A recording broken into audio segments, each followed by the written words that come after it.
Welcome back to the Loading Up Podcast. I am your host, Producer Jay, along with both of my co-hosts, Brother Tay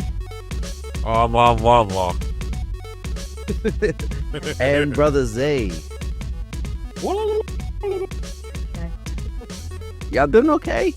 It just felt like the right thing to do. I'm hungry. I'm not gonna lie to you. I am now hungry now. It just hit me all at once. Dang. We're actually recording this a little earlier than normal, so we'll get through this so we could go eat. But before we get into all the shenanigans, I want to remind you that you can like and subscribe if you're listening to us and watching us on YouTube. If you're watching or listening to us on a podcasting app, you can rate us and share us to anybody that you know who would like to listen. You can also support us by clicking the links in our description for our sponsors, which is W Energy, NordVPN, and Starforge PCs. You can save some money off of their subscriptions and products. And we thank them for supporting us, and we thank you for supporting them for supporting us.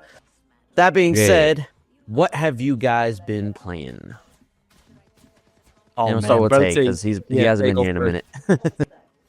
I've been going. It's been I had to take some time myself. I'm fully committed now to try to beat Team Fight Tactics. As I told Brother Zay earlier this morning, I am like one level away from going above Platinum. Nice. That's the highest rank? No, the highest rank is Masters and Grandmasters. I don't know at this point what I'm going to go at this. It might be Diamond. I don't give a fuck. So you just been grinding that Team Fight Tactics. Yeah, because they're like doing a revival of some old stuff, especially since I enjoyed the series of Arcane, those 2 seasons. Can't wait till they get the other series going. Maybe a third season. Probably a new series. No, they ended it, no? Didn't they?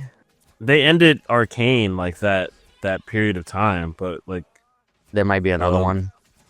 League of Legends has like multiple worlds, and they ended it with like Swain's Crow, if you don't like, so they might be going. Yeah, they might be going to a different area, which is a dark empire. That's like Star Wars. They're like an empire with 3 power heads. So, gotcha. Honestly, I forgot. Like League of Legends lore is really good. Their game is just bad. That's true. That's pretty much the sentiment. That's like a lot of people were talking about how like Arcane is one of the best shows, like video game shows. But it's like also the worst because it has nothing to do with the game. Nothing to do with the game at all. People really want to. I guarantee you, people watched that was like, "Oh, I bet the game is fantastic." And no, you'll have so much better playing something else. Like go play Smite or some shit like that. Because you would think based off the show that it's like a story-based game and stuff like that. It's a MOBA. It's like completely opposite of that. Completely different, and you're not gonna you're gonna be so upset. Right. Brother Zay, what have you been playing? I've been struggling through Marvel Rivals, trying to get into gold. It's hard out here when you solo queuing for a hero shooter. I'm struggling. Now, what you see is not on YouTube. If you're watching on YouTube, what you're seeing is not competitive. I'm playing competitive on the Xbox because I'm a higher rank, but you can still see it is bad. Yeah, I have bad teammates. You'll probably see, if you're watching and listening, you'll probably see me type in the chat in the gameplay, "Let's go. Oh, we need more DPS," because these people are just. Dang, you need more DPS? Like that's usually had no DPS. The problem. They had no DPS. They had 2 healers and 2 tanks, and the 2 DPS that were there weren't doing anything. It was terrible. So yeah, just me struggling with Marvel Rivals. Of course, playing Call of Duty. I started Death Stranding, which is very interesting, nice. Very weird. Yeah. It's I didn't expect it to be as creepy as it was. I was like, what the heck? Yeah, that's Kojima. Yeah. That's why I can't wait for OD. OD, yeah. I was gonna say PT, but that was something else. No, that's never coming. I wanted that game so bad. It's never coming. There's rumors that OD could be what PT was supposed to be. I don't care. Yeah, I don't exactly. believe it. We'll see. That's all I've been playing. What you been playing? So I've been playing Call of Duty. I just finally started getting diamonds for my guns. Well, for the assault rifles because I want to work on that first. Um, I, I say it all the time. I never thought I'd be this into Call of Duty. I told you before. I never even got a gold gun in like a Call of Duty game before, and now I'm here diamonding shit. Now look at at you, me. you got diamonds. Look at me. And we were playing last night, and I actually was doing pretty good in my scrub lobbies. We was all doing good. Your scrub lobbies, man. It was fun. That's hilarious. I love. When I used to be in Call of Duty all the time, I used to love playing with new friends. Like, yeah, let's start all the shitty people. Get it? About to go 50-3. I'm about to have such a fun time. I think It's the at best. one point I was like, what, 31-8? It was ridiculous. We were doing ridiculous numbers. Yeah. Told you. But in addition to that, I said last time that I played Road 96. I started it. I didn't actually like play it, but this time I actually like played it, and it's not what I thought it was gonna be. Like I don't know what I thought it was gonna be, kind of like a Life is Strange type game, but I mean it is, but it's not like as or maybe I just haven't gotten to that part yet where you can like move around or stuff. But it's kind of like a point and click adventure, at least in the part I'm up to. It is very like you just moving around a little bit, gather like it's like it's like Life is Strange but minimalized. Yeah, it's like less, it's like toned down in terms of like what you can do, but it's more just like story based. You're picking decisions and stuff like that. Yes. But I like it. I'm getting into it. And it's really good. And yeah, that's the main things I've been playing. I haven't really got a chance because it's so annoying, and honestly this is one of the reasons why I can't wait for like Xbox to release their like OS and stuff like that, because as much as as much as I can tolerate Windows, it's so frustrating when like you're trying to like just turn it on, like my ROG Ally for example, like it's Windows based. So it's like I only have an hour for my lunch, and that's when I play. And when I turn it on, it like should work, you know? But there'll be times where I turn it on and then you gotta update in order to play, you gotta update. And that's a thing for like any console, but at least with them I can set it to auto update, so I don't have to worry about this shit. But it's the fact that I have to manually update stuff, and not even just the game. Sometimes I have to update the Xbox app just to update the game. And I'm just like, come on.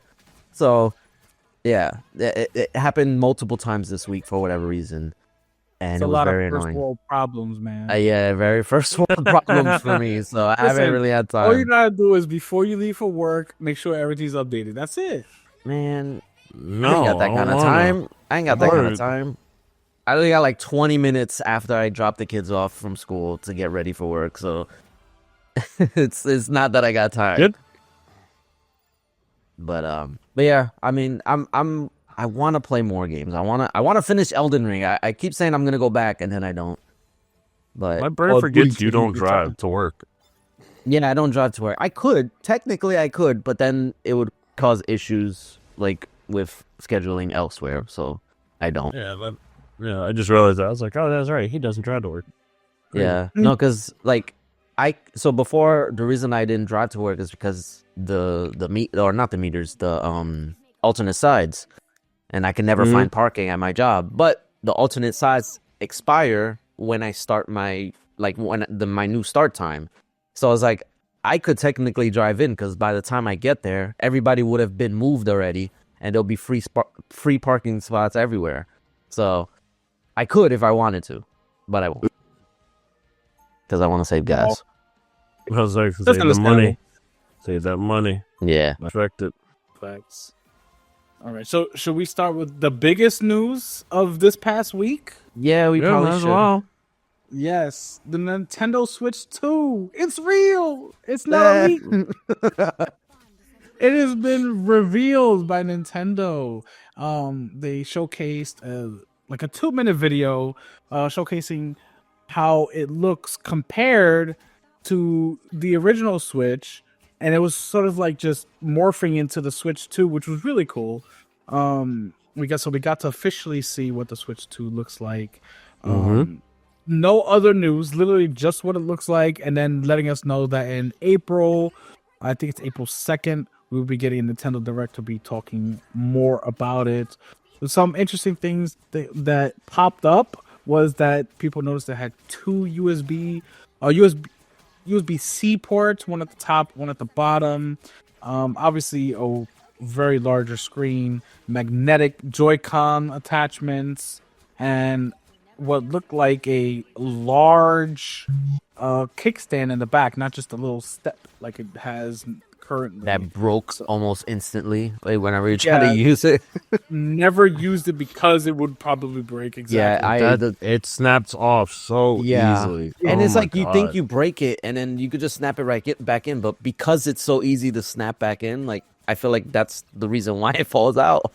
Yes. Exactly why.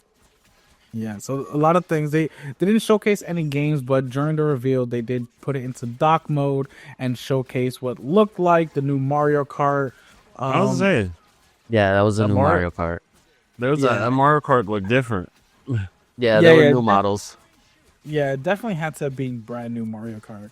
So obviously, we're going to be running differently when it's in dock versus handheld. Hopefully, docked, it runs better. But also, hopefully, games run better in general, because they did leak out the prices was going to be $399 for this machine, and if Pokemon plays at 10 frames per second on a $400 machine in 2025, I swear to God, somebody in Nintendo's going to get it. So yeah, let's hope that it runs better. So tell me, what do you guys think about this reveal? This sort of reveal.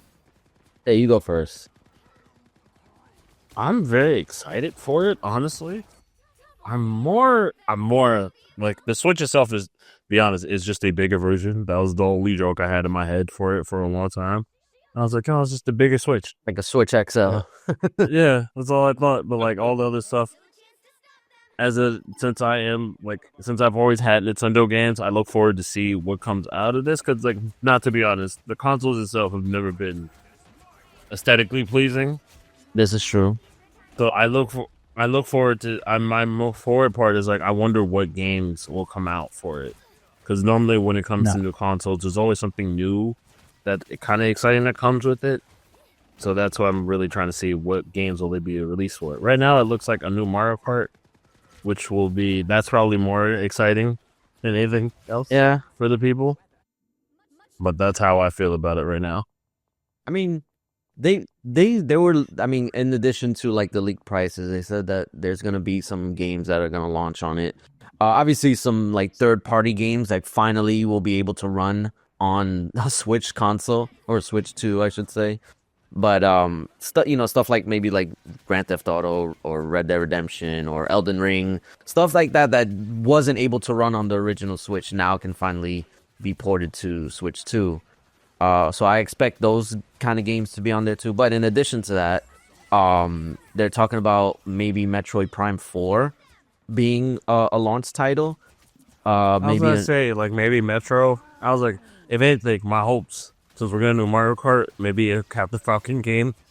I feel like we've been talking about it for like a decade now. F-Zero? F-Zero, yeah. It's not gonna happen. We got Mario Kart. Like that's their kart game. That's their racing game. Like they don't care about F-Zero for whatever reason. They could though. They could just give it a chance. Nah, Nintendo hates money. They do. They hate money. They hate money. For corporations, they hate money. I wouldn't say we get it. What they want. Yeah, and obviously we'll probably get like. I mean, this is the my problem. bet's on Legend of Zelda, honestly. No, I mean, so yeah, this is what I was gonna say. I don't know what Nintendo would do, because they did clarify that you can play Switch games, original Switch games, on the Switch 2. We don't know if they will be upgraded for free or not. This is Nintendo we're talking about. They are almost as bad as Sony when it comes to upcharging and making players pay for upgrades. So, I mean, not even paying for upgrades, just paying in general. So, they might announce like, maybe not a remastered version, but like an upgraded version of like Breath of the Wild and Tears of the Kingdom and all like mainstay Nintendo games. But they may charge for it, and I wouldn't put it past them to do something like that. $60. That's it. But yeah, so they were talking about having those games available as well. But honestly, I wouldn't be surprised if we saw, maybe not at launch, like for the launch of the thing, but maybe an announcement of the new Pokemon game that's supposed to be coming out. I think we heard about it like last year. Yeah, but then nothing. It's supposed to be not a remake, but like something that is supposed to be like of Black and White. So I mean, oh no, not Black and White. X and Y. That is gonna be the Z version or something like that we never got. So I mean, we'll see as more time happens. But it's supposed to be like a Legends of type. I mean, I see. Okay. Pokemon's gonna sell regardless. I mean, yeah, they're gonna sell regardless, and I mean, I'm probably gonna buy one. But Wow. but the main thing, like Brothers they said, that the price is gonna be where it's at, and we've seen the leak prices supposed to be like $3.99, but with the tariffs that President Trump is supposed to be putting in, we don't know that $3.99 could turn to $4.99, and if that's the case, then this is DOA, at least in the U.S. I don't see people. I mean, I'm sure there's going to be a lot of people that are willing to pay $500 for a marginally better Switch, but yeah, it's probably not going to be as much. I'll be perfectly honest with you guys. I thought this was the most lackluster reveal of a console. Oh yeah, it was complete. I feel fully. like it was just like, okay, all the leaks already came out. We already technically saw what the Switch looked like with all the leaks. So it was just like them trying to backpedal a little bit and try to get ahead of the leaks, even though leaks were already there. They were just like, okay, here's the Switch. We'll talk about it later. I hear. Damn, And I was, shut up. yeah, exactly. That's exactly what it is. Damn, all right, here. This is what it looks like. Shut up. We'll talk about it later. That's how I felt watching this. And That's how it. Yeah, You're not wrong, because the fact that they're like, well, you'll hear more, and it's a little direct. I mean, it's like, hey, the design got leaked, so yeah, this is what it looks like. The games we have for it aren't really ready. yeah. Yeah, the fact that we That's what still it gotta felt wait like. 3 months to hear more about it is like they just threw this together and just like, here, just Yeah, shut up now. like, hey, It's stop official talking now. about the leaks. This is what it looks like now. Shut up. Yeah. Now, Let me focus. personally, I don't think I'm gonna buy this. I got 2 Switches. One of them's collecting dust. I don't see how this could be worth it for me unless the new Pokemon game runs at like 60 FPS. I'm sick and tired of spending, money on Pokemon and it just running like crap and just playing like crap. It needs Why to you be lying? better. Shut up. You never sick of Pokemon. Shut up. That's not Dude. shut up. Don't call me out like that. It's just, I'm sick and tired of the practice that they're doing. I don't like it. It's annoying. So Yeah. that's how I feel about it. I'll just leave it at that. I'm sick of Nintendo. I'm part of the problem. I'll probably get one. I fully admit it. I'll talk shit about Nintendo for days and then I'll just buy this shit. Cause I'm a problem. You can't do that.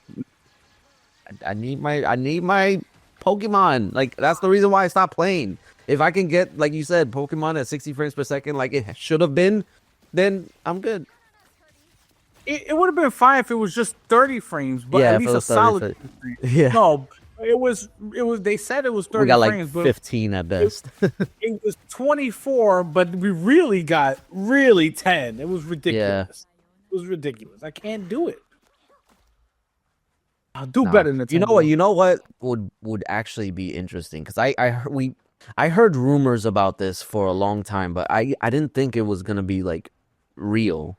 But so supposedly, Nintendo is looking into like reworking their online stuff, and in addition to that, they're gonna be. They had already tested it. This was like months ago, or maybe even a year by now. an MMO that they're trying to do. I don't know if it's like based on something like a Mario MMO, Pokemon MMO, whatever. But apparently they're trying to make an MMO, and if they announce it, because the Switch 2 would be capable, and they would have to rework their online that they're trying to do. So I could see that being kind of like a big announcement for this show that's coming up in April. I fully believe they're working on like their online servers and stuff, especially because like remember everyone complained about Mario Jamboree was that new game, the new mode that they put that had like 20 people. That's like you can play with 20 NPCs, and then like online you can only have 8 people. Yeah, and then I know that some of the pictures like on X and like some other stuff for the new Mario Kart, apparently it was showing like 32 to 24 slots for like drivers on races, so like maybe there's a chance that we'll get like a giant like 24 people on a Mario Kart race, which hilariously I want that for I'm saying this now, I want it for Baby Park. That would be crazy. Imagine 34 people just going around in a big circle. Exactly. That's why I want it. That'd be chaos. You know, they need to make Double Dash 2. I don't care. They need to make that again. Why did they do that and then never do it again? Sorry. I got upset. You made me upset for a second. I understand. I was a big fan of Double Dash as well. Introduced a lot of characters. I was gonna say something. I forgot. Oh no. Oh, my bad. Was it about the Switch 2? Well, it was about the Switch 2, yeah, but oh well. It'll come back to me. Remember we were talking about MMOs. Nah, I can't remember. Okay. All right, that's it for the Switch 2 announcement. Hopefully we see more. You know what? Real quick, before we move on from the Switch 2, what was funny was that the first video that I saw of the Switch 2 announcement was from the Nintendo of UK. And it had the date. Oh yeah. As the European format. So it said 2/4/25.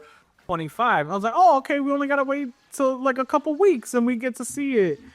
Nope. Man, I looked and said UK. I was like, no, it's April. No. So it's April 2nd, not February 4th, like I originally thought, which I thought was hilarious. Because it wasn't just me, it was a bunch of people. I remember what I was gonna say. So they did announce that they're doing a special event, like a in-person event to like test it out, and they're doing one in, I think it's New York, Los Angeles, and not Miami, Dallas. That's what it was.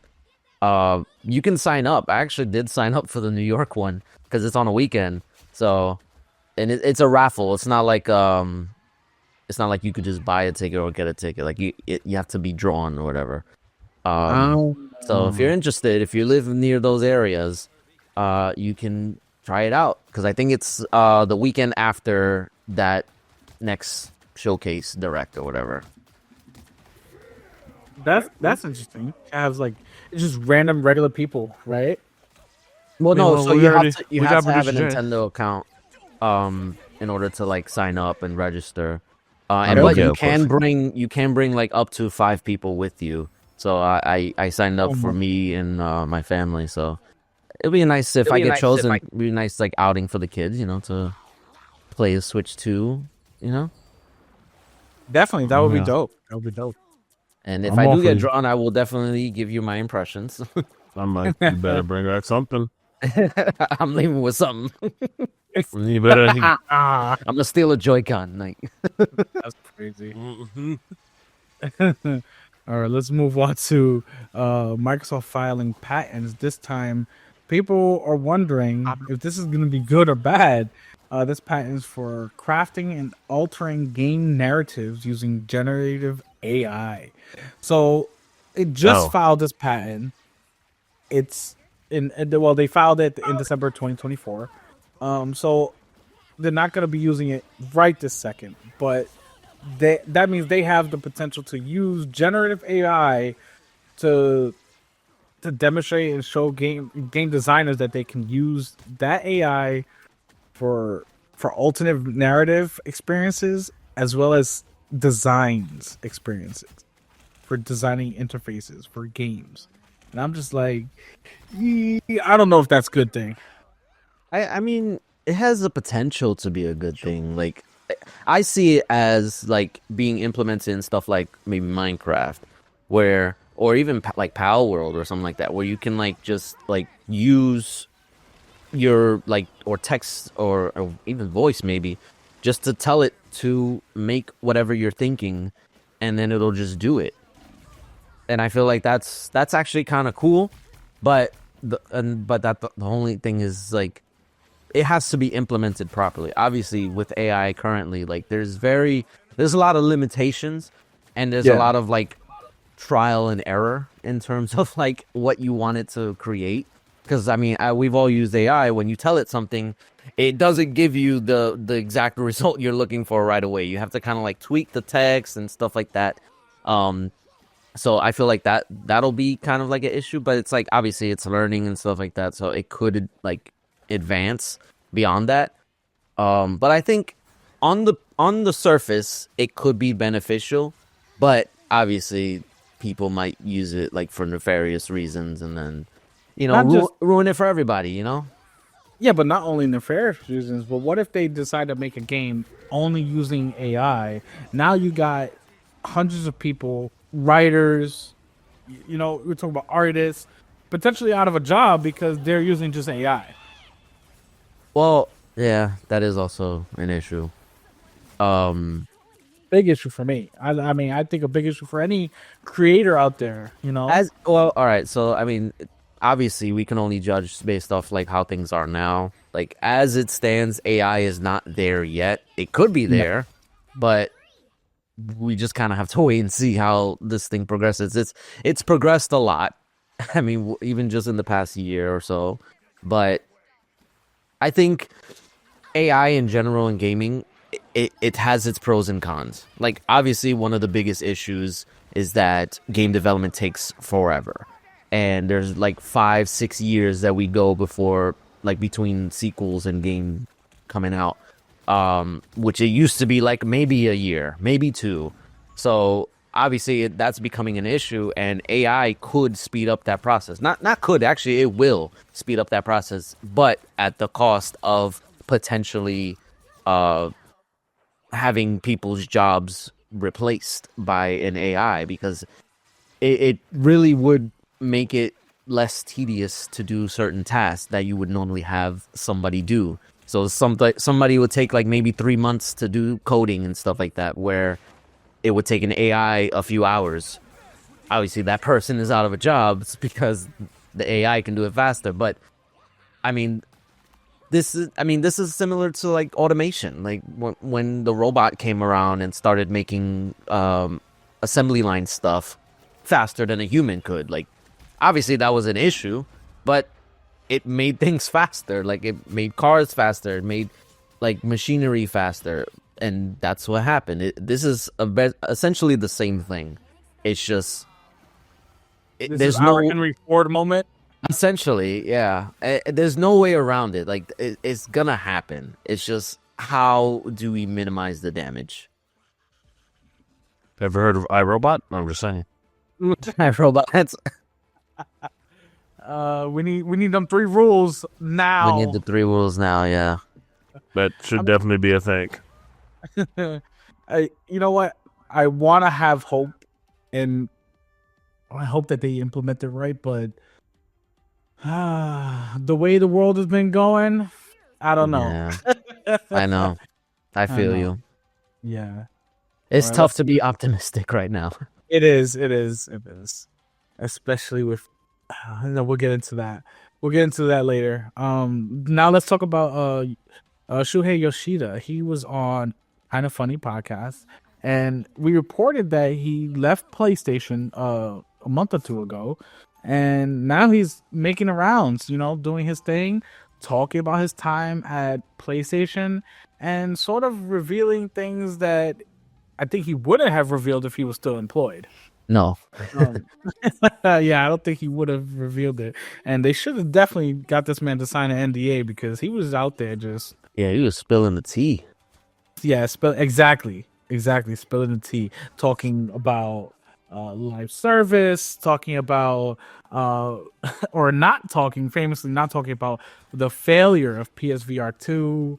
Because they literally brought it up, and he's like, yeah, I don't want to talk about that. It's a failure, which I thought was hilarious. So he goes on to Kind of Funny podcast, and he's talking about his time and how, of course, he loves PlayStation. He was the head of PlayStation at one point until he became, sidelined to do other things, specifically with indie developers at PlayStation. And they kind of asked him about the sort of push for live service, and his quotes were basically, if I was still the head, I would have pushed back on the live service. And after the other news, which we talk about next, we kind of could see why they really pushed it hard with the live service, especially after Sony purchased Bungie, and I don't know, it's not going well for them. And he saw the writing on the wall, and they didn't listen to him. And now I guess Herman Hulst and the other CEOs of Sony are dealing with those ramifications. Yeah, and he also had comments regarding like why PlayStation does a lot of remasters and remakes and stuff like that. And he basically said it's to make more money. Like, obviously, like, these games are becoming more expensive to develop, and the best way to recoup on that is through remasters and porting to other platforms, namely PC for now. I think it's understandable why he would think this is like a good thing, but when you do so much of it and so frequently and so soon, then that's when it becomes an issue. Like, Horizon Zero Dawn should not have gotten a remastered. Like, that game came out less than 10 years ago. The Last of Us Part 2, less than 10 years ago when the not Part 2, Part 1.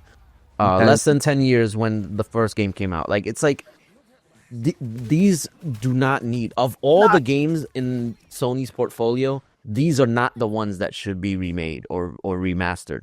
There's so many other games that deserve it, that could have done a better job at, or been more worthy of a remaster, but they thought, oh, people are not going to buy that, so they just didn't do it. People will definitely rebuy The Last of Us, because why not?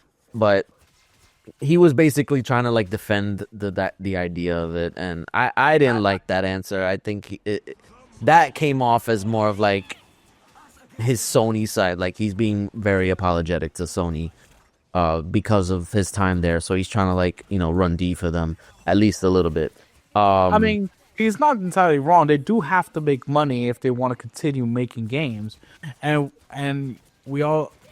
I don't know how well that worked out for Sony, because I think it was only like 1.5 million copies sold of games like The Last of Us remaster, even Astrobot. There was barely 2 million copies of Spider-Man 2 that was sold. So people really buying these games, especially when they have 70+ million consoles sold, right? Yeah. If they have 70+ million consoles sold, but only selling 1.5 million or less copies of one particular game, who's really buying them? It's very select few. So they gotta sort of subsidize these bigger AAA, more expensive games that they want to make, and it's not working for them. So they're gonna keep pumping out those, remasters and remakes, because they know that maybe people will buy them. Yeah, I mean, I get the finances behind it, but I still think it's not the best course of action. Like I said, if they did a few games, fine. But it's like every game is getting remastered now. Like, they have more remasters out within the past few years than they do original releases, and it's like that's a problem. It's like that shouldn't be a thing. I mean, financially, as a financial department, I would definitely be like, look, we got, because it's a PR and a financial move. It's like, look, these games sold well. We just need to add, like, and part of your mind's like, all right, we need to make it look better, run a little smoother, like, pay attention to what the critics said, about it earlier. We can make it a whole lot better. And financially, like, all right, cool. That makes us more time to develop other games that people like might really want to read, might really enjoy. Because sometimes you got ideas and you're like, okay, I need $500 million. I only got 300 mil. Like, what can I do to get this money? Last of Us is right there. I might as well. I guess. I and still PR, think you definitely don't want to. As a PR moment, you definitely don't want to sell. You definitely don't want to have a game out not at least once a month. Yeah. Especially with all your competitors and PCs. Because I guarantee, like, PC has a new game out almost every other day. That's true. On Steam. But that is also why they started porting games to PC. But I think that's a better avenue than to just, like, sell the game again, essentially. Like, to the same people that bought it the first time. That's what I don't like.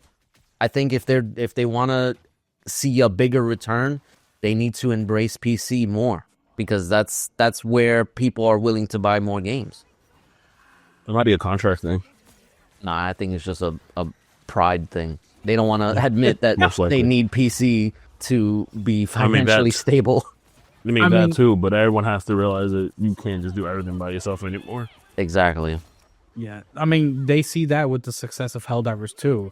Helldivers 2 success was because of the PC market. If it wasn't for the PC market, it wouldn't never been nearly as successful if it was. So dropping day and day for Sony needs to happen if they want to keep making games, those sad dad over shoulder single player games. You know, they want to keep making those. They gotta release day and date. I mean, that's the only way I see it.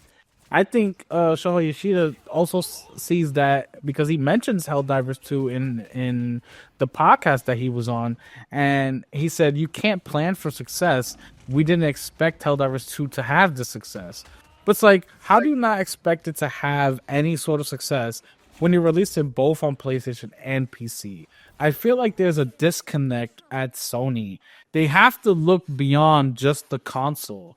Microsoft did, and they saw success with that. Yes, they're not selling crazy amount of consoles, but at the end of the day, the consoles were never, the money makers to begin with. They were sometimes losing money on consoles, so they were making their money on software. So make your software available for more people so you can make more money. I don't understand the concept that they didn't expect that success to happen from a PC day and date game. It just didn't make sense to me what he said about that. And it was just like, there's that disconnect I don't understand. That's what I'm saying. Like, they just don't want to admit that they need help, that they always had the ability to do things on their own. That's why they were always like exclusive and buying exclusive, paying for third party exclusive. They thought they were hot shit. Like, I said it in like a Twitter thing that, like, Sony's problem is that they think their shit don't stink, that they think they can just do whatever and no consequence or very little consequence. And for a while that was the truth, but now they're starting to see that they can't do that anymore, and now it's starting to become a conflict. And especially like with the live service stuff, like, I mean, we'll get to that, but it's like they're having their rude awakening now, and now we'll see what is happening in terms of like the future and what they're going to do going forward. I mean, let's jump right into it now because, I mean, it all ties together. Sony just canceled 2 live service games from developers Bend Studios and Blueport Games.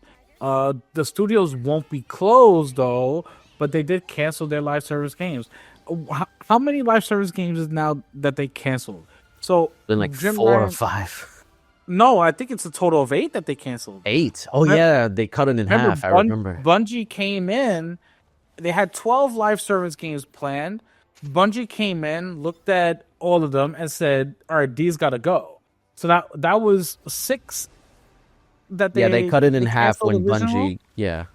Yeah, and now 2 more. So that's 8 of the 12 already gone. They haven't released them. Money is wasted. Resources are wasted. What is going on at Sony? That, for me, I'm going to say it. Is Sony dying? Sony is dead? Doom and gloom for Sony? What generation are we in? This is crazy. Doom and gloom for Sony. I don't know. I would say doom and gloom because unfortunately, Sony's a lot of technology and game consoles have a lot of other situations. Well, they will have to take a look internally to see what's going on. Yeah, no, Sony's not dead, but they're not making the best moves right now. And essentially, Sony just threw away the rest of the PS5 like life cycle, because I highly doubt that they had as a lot of single player games to fall back on. Like the only one we really know about that's coming anytime soon, I mean, that we think, we don't know officially, is Wolverine. And that's it. It's like literally we don't know anything else in terms of like their single player lineup that is coming out anytime soon. Now granted, they can announce stuff, but yeah, that's exactly, they announce things, but there's no roadmap. Yeah, there's no roadmap. Here's a trailer. Yeah, so we know that stuff is coming out. We got Intergalactic, like we know there's stuff coming, but when, I don't think they come anytime soon. I think those are essentially going to be like PS6 launch titles. Wolverine probably come out like maybe next year. But yeah, it's I don't know what Sony's plan is, but they went all in on live service and it backfired tremendously. And it's like, where do you go from here if you're Sony? Because you literally just launched a $700 mid-gen refresh with the hopes that people were gonna buy it, and some bought it, but now they got nothing new to look forward to play on it. So it's like, why did I buy this thing? Imagine if they launched the Switch 2 and they didn't have a new Mario Kart, or they didn't have a new Metroid game or stuff like that. Like, usually Nintendo plans this stuff. Honestly, they probably delayed these games specifically for the Switch 2 launch. Now, like, PlayStation has nothing. And exactly, it's like, what do they do? I don't know. That was my whole thing. The reason why I said is PlayStation dying is sort of like a dig at fanboys, because no matter what kind of news comes out of Xbox, they automatically assume Xbox is dead or dying. It doesn't matter how negative or how positive, Xbox is dying. They have no games. But now, what did I tell you about being political? Stop your shit. I can't help it. I can't help it, because now PlayStation has no roadmap. They barely have any games that are in the later half of the generation for PS5. They have no roadmap, no games. What are we playing? What are we doing with our PlayStations? Are we playing Fortnite, Call of Duty? Like, they don't have games. And it's like, when if this was Xbox, if this was the flip side, if this was Xbox, everybody, all the content creators out there would be, Xbox is dead. They can't come back from this. Rest in peace. But it's Sony, so what do? All the Sony, they're trying to spin this as a good thing. They really are, and that's the shit I'm talking about. And that's like, for me, it's like, how is this a good thing? You have no games, we have no roadmap, we don't nothing. On the one hand, I can see where it is. Like, on the brighter side, if you want to be positive, you can look at this as saying, like, oh, Sony is realizing that the live service push was a mistake. Now they're backpedaling and they're trying to refocus. That's, on paper, that's a good thing.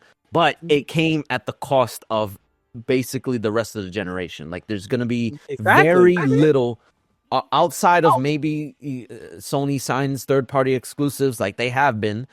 And that's essentially it, because now, especially like with Bluepoint, like, they were the ones who were praised for like their porting and remasters and stuff like that. They did a great job with Demon's Souls. Now, like, they were making a God of War live service game. Like, what? Who thought that was a good idea? Like, who thought, hey, let's take our best single player title franchise and let's make it a live service? How would that even work, first of all? And like, I don't understand what they were trying to do. And why why Bluepoint of all developers? Why not outsource that to somebody who actually works on live service games?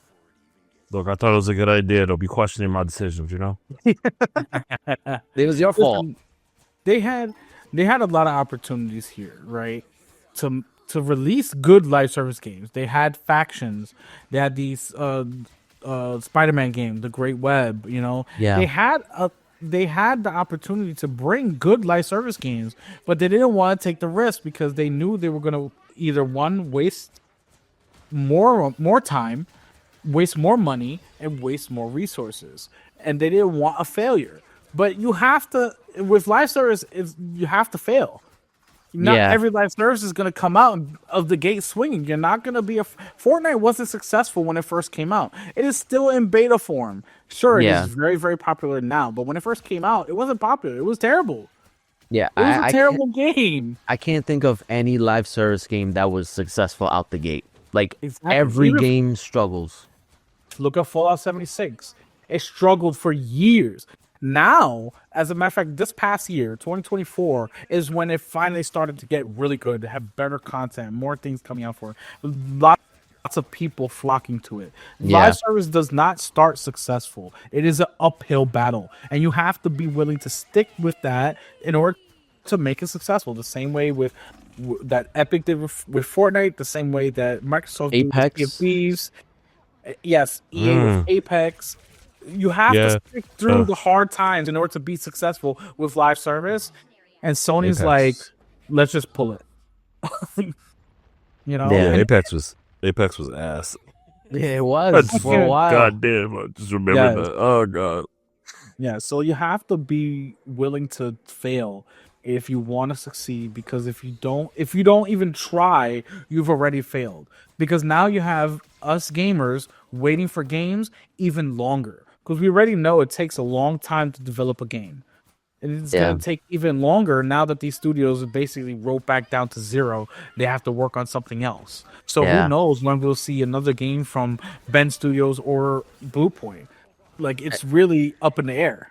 And not for nothing, the whole Ben Studios situation is really is shitty, because not only did they get their game not greenlit Days Gone 2, but then they said that they wanted to do this, but I think Sony was pushing them to do this because they were making a live service game.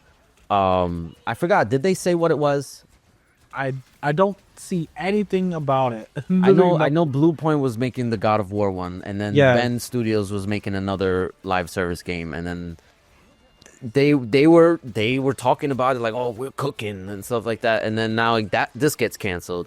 So it's like these two projects back to back that got canceled for this studio, and it's just like, why do you even have them at this point? Like, what is going on that you can't see through a project with them? Like, do you not have faith? Like, what is it? Like, I don't know, but it really sucks for Ben Studios. I mean, even sucks for Bungie. You know, they're expecting Marathon to come out.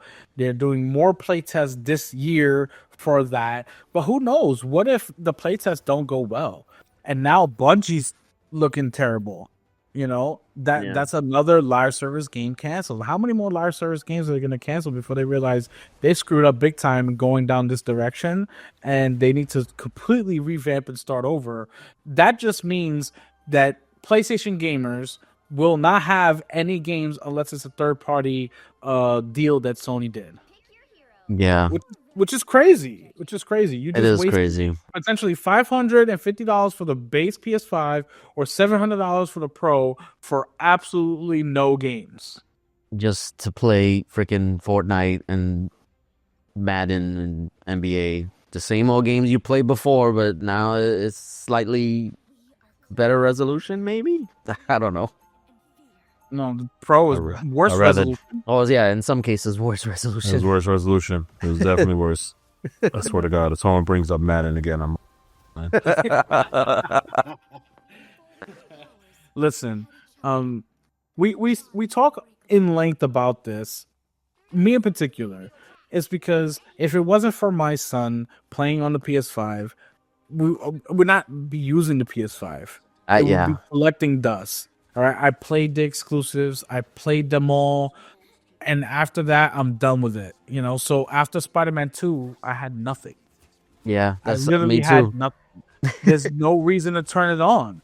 So I would like to utilize the system that I brought, but I can't because there are no games. And that's something that I never thought I would really say, in particular about PlayStation. And that's what's frustrating for me as a consumer, because I know we talk a lot about Xbox and PlayStation and how I'm more of an Xbox main. Yes, but I do play. I grew up on PlayStation. I had a PS1, PS2, PS3. I had a PS4 thanks to Brother Jay. Okay, I have my own PS5 now, and I've been with PlayStation since the beginning, and I want them to do better. So for us as consumers, so we can play better games. Yeah. That's why I go through length, and that's why I talk shit. Competition makes every game come out. A lot of the Yeah. games that we play as remakes and remasters with sequels came out in the 2000s when it was the great console. Yeah. Where it was Nintendo versus Sony versus Microsoft, and it was so great. Now we got this shit. Yeah, now we got Xbox porting games to PlayStation and PlayStation porting games to PC. So it's just like the console wars are over. Like now Yeah. it should be about the games, which is what it should have been in the beginning. Yeah. Probably, but fuck that. All right. Let's move on to the last bit of news we have. This time, it's video game related, simply because it was a surprise last night. We got a ban, and we're not just talking about TikTok, people. Marvel Snaps, video game, the mobile game Marvel Snaps that both Producer Jay and I love to play, Yes. was banned. Apparently, we had no idea. ByteDance is a parent company for Marvel Snap, and they fell in that US ban. So not only did TikTok get banned, along with Lemon 8, CapCut, Marvel Snap also got banned. So this morning, or it was a really late last night, I sent the picture to Producer Jay. Like, yo, they banned that Marvel Snap. caught me off guard, and like I'm sure everybody was surprised. They had no idea that ByteDance was even involved with Marvel Snap. That would explain why it's so addicting. I mean, I think even the developer of the game was caught by surprise. I don't think they even knew that they were gonna be part of that ban. It really just took everybody by surprise, and it was just like, holy crap! They really just banning stuff out here. Like, you know what's actually kind of like worrisome, because like the fact that so this was done in partnership with. I think the publisher is like Nuvo or Nuvio or something like that, and then the parent company is ByteDance. They own that publisher, but it was also in partnership with NetEase, which is another Chinese company that publishes games in the West. But it worries me because like if they can do this for like ByteDance stuff, why not do it for NetEase as well? Like they're also like, I mean, quote unquote, like the Chinese spies and stuff like that, according to freaking, not to get political or anything. I'm sorry, brother, say, but like that's what the whole grift is. Like, oh, is Chinese companies. They're stealing our data and stuff like that. So like NetEase is a Chinese company. Like, what's stopping them from banning freaking Marvel Rivals? Like, or freaking why am I blanking? The other one, the other arena shooter, not Overwatch, not Overwatch, the other one, Valorant. That's by Riot Games. Like, that's a Chinese company. It's like, what's stopping them from banning those as well? Like later on, I swear to God, I'm telling you, that's because the problem.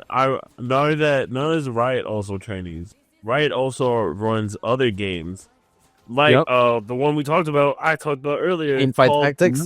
Teamfight Tactics and League of Legends. Yes, I swear to God. So listen to this. This, before the ban went through for TikTok and Snap, Marvel Snap, and everything, the United States government, the Tencent, the video game company Tencent, a military asset.